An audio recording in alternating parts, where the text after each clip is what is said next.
ಬೆಂಗಳೂರಿನಲ್ಲಿ ಹಾಡ ಹಗಲೇ 7 ಕೋಟಿ 11 ಲಕ್ಷ ದರೋಡೆ ಪ್ರಕರಣವನ್ನು ಬೆಂಗಳೂರು ಪೊಲೀಸರು ಭೇದಿಸಿದ್ದಾರೆ. ಹಾಗಾದ್ರೆ ಈ ಪ್ರಕರಣದಲ್ಲಿ ಪೊಲೀಸರ ಇನ್ವೆಸ್ಟಿಗೇಷನ್ ಹೇಗಿತ್ತು? ಈ ರಾಬರ್ಸ್ ಅನ್ನು ಲಾಕ್ ಮಾಡಿದ್ದು ಹೇಗೆ? ತನಿಖೆಯ ಸಂದರ್ಭದಲ್ಲಿ ಗೊತ್ತಾಗಿದ್ದೇನು? ನೋಡ್ತಾ ಹೋಗೋಣ. ಆರ್ಬಿಐ ಅಧಿಕಾರಿಗಳ ಸೋಗಿನಲ್ಲಿ ಬಂದು ಲೂಟಿಯನ್ನ ಮಾಡಿದ್ರು. ಸಿನಿಮೀಯ ರೀತಿಯಲ್ಲಾದಂತಹ ದರೋಡೆ ಇದು. ರಾಬರ್ಸ್ ಹಿಂದಿನ ಅಸಲಿ ಸತ್ಯ ಏನು ಗೊತ್ತಾ? ಪಬ್ಲಿಕ್ ಟಿವಿಯಲ್ಲಿ ದರೋಡೆ ಗ್ಯಾಂಗ್ನ ಅಸಲಿ ಸತ್ಯ ಅನಾವರಣವಾಗಿದೆ. ಈಗಾಗಲೇ ರಾಬರ್ಸ್ ಅನ್ನ ಲಾಕ್ ಮಾಡಲಾಗಿದೆ. ಅವರು ಕದ್ದಂತಹ ಹಣವನ್ನು, ದೋಚ್ಕೊಂಡು ಹೋದಂತಹ ಹಣವನ್ನು ರಿಕವರಿ ಮಾಡಲಾಗಿದೆ. ಈ ಸಂದರ್ಭದಲ್ಲಿ ಇನ್ವೆಸ್ಟಿಗೇಷನ್ ನಡೆಸಿದಂತಹ ಪೊಲೀಸರಿಗೆ ಈ ದರೋಡೆ ಪ್ರಕರಣಕ್ಕೆ ಸಂಬಂಧಪಟ್ಟಂತೆ, ರಾಬರ್ಸ್ನ ವಿಚಾರಕ್ಕೆ ಸಂಬಂಧಪಟ್ಟಂತೆ ಮತ್ತಷ್ಟು ಸ್ಫೋಟಕ ವಿಚಾರಗಳು ಕೂಡ ಗೊತ್ತಾಗ್ತಾ ಇದೆ.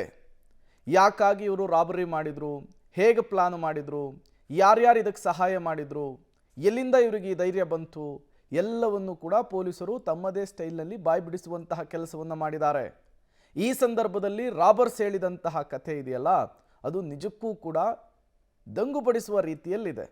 ಯಾಕೆಂದರೆ ಯಾಕೆ ರಾಬರಿ ಮಾಡಿದ್ರಿ ಅಂದರೆ, ಮೈ ತುಂಬ ಸಾಲ ಮಾಡ್ಕೊಂಡಿದ್ವಿ ಅಂತ ಹೇಳ್ತಿದ್ರಂತೆ. ದರೋಡೆ ಗ್ಯಾಂಗ್ನ ಹಲವರಿಗಿತ್ತು ಮೈ ತುಂಬ ಸಾಲ. ಮಾಸ್ಟರ್ ಮೈಂಡ್ ಸೇವಿಯರ್ ಸೇರಿ ಅನೇಕರಿಗೆ ಸಾಲ ಇತ್ತು ಅನ್ನೋದು ಗೊತ್ತಾಗ್ತಾ ಇದೆ. ಇಸ್ಪೀಟ್ ಚಟಕ್ಕೆ ದಾಸರಾಗಿದ್ರಂತೆ, ಸಾಲ ಮಾಡ್ಕೊಂಡಿದ್ರಂತೆ. ಅದನ್ನು ತೀರಿಸೋದಕ್ಕೆ ದರೋಡೆ ಮಾಡೋದಕ್ಕೆ ಪ್ಲಾನ್ ಮಾಡಿದ್ರಂತೆ. ಬರೋ 17,000 ರೂಪಾಯಿ ಸಂಬಳದಲ್ಲಿ ಸಾಲ ತೀರ್ಸೋಕ್ಕಾಗಲ್ಲ ಅಂತ ಹೇಳಿ ಡಿಸೈಡ್ ಮಾಡಿದ್ರಂತೆ. ಸಾಯೋ ತನಕ ದುಡಿದ್ರೂ ಕೂಡ ನಾವು ಮಾಡಿದ ಸಾಲ ತೀರಿಸೋದಕ್ಕೆ ನಮ್ಮಿಂದ ಆಗಲ್ಲ, ದರೋಡೆ ಮಾಡಿ ಬಂದ ಹಣದಲ್ಲಿ ಸಾಲ ತೀರಿಸೋಣ ಅಂಥೇಳಿ ಪ್ಲಾನ್ ಮಾಡ್ತಾರೆ. ಉಳಿದ ಹಣದಲ್ಲಿ ಐಷಾರಾಮಿ ಜೀವನವನ್ನು ನಡೆಸೋದಕ್ಕೆ ಚಿಂತನೆ ನಡೆಸಿದ್ರಂತೆ. ಪೊಲೀಸರ ತನಿಖೆ ಬಯಲಾಯಿತು ದರೋಡೆ ಹಿಂದಿನ ಸತ್ಯ.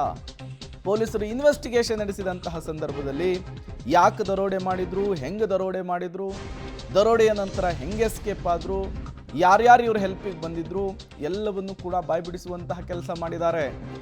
ಮೈ ತುಂಬ ಸಾಲ ಮಾಡಿಕೊಂಡು ಅದನ್ನು ತೀರಿಸೋದಕ್ಕಾಗದೇನೆ ಅಡ್ಡದಾರಿ ಹಿಡಿದು ಇವತ್ತು ಪೊಲೀಸರ ಅತಿಥಿಯಾಗಿದ್ದಾರೆ.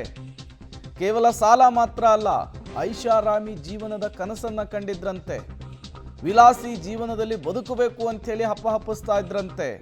ದುಡ್ಡು ಬೇಕು, ಕಷ್ಟಪಟ್ಟು ದುಡಿಯೋದಕ್ಕಾಗಲ್ಲ, ಮೈಗಳ್ತನ, ಕಷ್ಟಪಟ್ಟು ದುಡಿದ್ರೂ ಕೂಡ ಅವರು ಅಂದ್ಕೊಂಡ ರೀತಿಯಲ್ಲಿ ಬದುಕೋದಕ್ಕಾಗಲ್ಲ.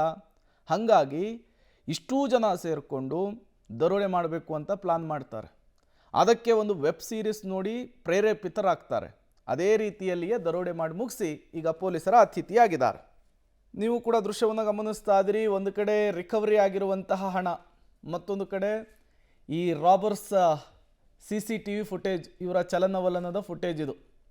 ಇದೇ CCTV ಫುಟೇಜ್ಗಳನ್ನು ಇಟ್ಕೊಂಡು ಪೊಲೀಸರು ಅತಿ ದೊಡ್ಡ ಬೇಟೆಯನ್ನು ಆಡಿರುವಂಥದ್ದು, ರಾಬರ್ಸ್ಗಳನ್ನು ಲಾಕ್ ಮಾಡಿರುವಂಥದ್ದು, ದೋಚ್ಕೊಂಡು ಹೋದಂಥ ಹಣವನ್ನು ಈಗ ರಿಕವರಿ ಮಾಡಿರುವಂಥದ್ದು.